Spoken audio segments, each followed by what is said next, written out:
یو سړی و طالبانو یو عالم وی د موږ یو امسایه و ابو بکر عمر رضی الله عنه ته به یې څوک کولې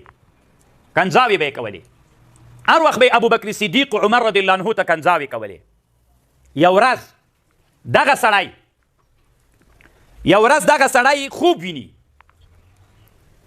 سړی چې د ده همسایه و د ده له کوره راووت او هغه بیا ابو بکر عمر صاحب ته کنځا وکړې ده جنجال ورسره وکړه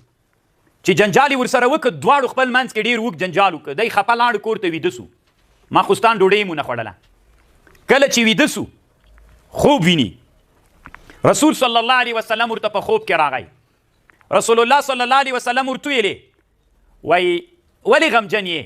وی د ما همسایه چې د ابوبکر عمر صاحب ته کنځا کوي دې سړي ورته ویلې وایي ته د هغه در سره واخله دا چاړه حلالې که دی چې راغی طالبانو هغه چاړې راواخیستله د خوب کې هغه سړی چې ابوبکر صدیق عمر صاحب ته یې کنځا کولې هغه یې حلال کړ چې حلال یې کړ دی چې سهار راجګ سو چې هغه سړی چې د ده همسایه ده په کور کې مړ د حلال سوی د خوب لیدلی طالبانو هلته څنګه سوی دی له خپلې کوټې بیخي وتلی نه ده دی سره بیخي چاړه نسته ده په خوب کې طالبانو دا کار سوی دا خبر په کتاب الروح کې علامه ابن القیم رحمه الله لیکلی علامه شیخ الاسلام ابن تیمیه شاګرد دریمه خبر یو دغه علامه ابن القیم هلته نقل کوي وایي یو سړی و علي رضی الله عنه ته به یې کنځاوې کولې یو ورځ وایي ما یو سړی ولیده د نیمایي مخ یې تور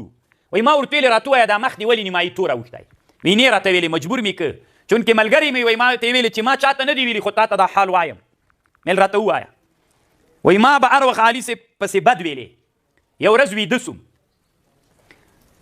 سړی راته راغی راته ویلې چې هغه ته یې چې هر وخت ما ته کنځا کې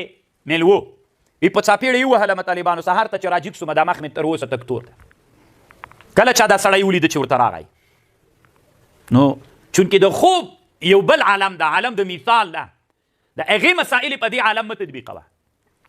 نو کله چې یو سړی په قبر کې وي ته مه وایه ولې زه خبرې نه اورم دا سړی وهلی و که نه وهلی دا سړي ته شودې راوړل سوي وې که نه ابو امامه باهلي ته هغه د سړي سر پرې سوی و که نه دی له جیم نه ده ښورېدلی دا طالبانو هر یو عالم تر بل عالم احکام یو په بل باندې مه تطبیقوي علامه ابن القیم رحمه الله هم دغه خبر لیکلی علامه محمد ادریس کاندهلوي رحمه الله لمعات التنقیح کې علامه عبدالحق صاحب هم وایي